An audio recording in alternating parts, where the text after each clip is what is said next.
abad keemasannya menurut Karen Armstrong itu justru di bawah Islam. The Jews enjoyed their golden age under Islam in Andalusia 700 tahun, bukan sekarang. Gitu.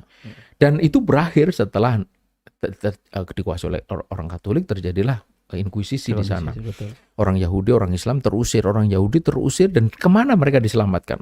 120.000, ada yang menyebut 150.000 di Bukit Galata, di Istanbul oleh Muhammad Al-Fatih. Artinya kita itu tidak ada soal.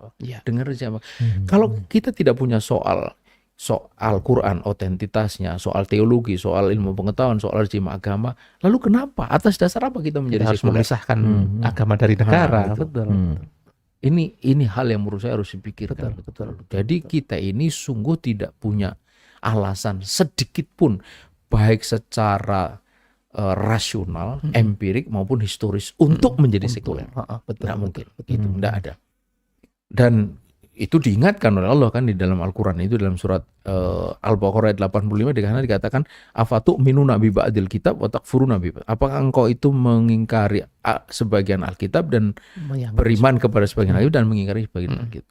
Ini ayat turun berkenaan dengan kelakuan orang-orang Aus dan Khazraj yang ketika bertikai lalu bicara soal tawanan perang, tebusannya itu mengikuti Taurat. Gitu. Dia mendasarkan pada Taurat.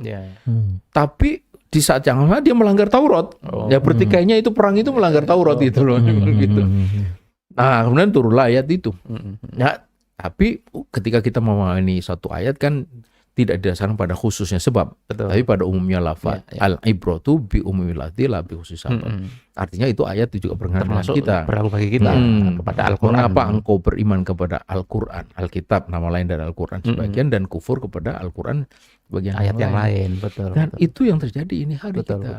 Dan perhatikan lafaz berikutnya, fama jaza umayyaf'alu dzalika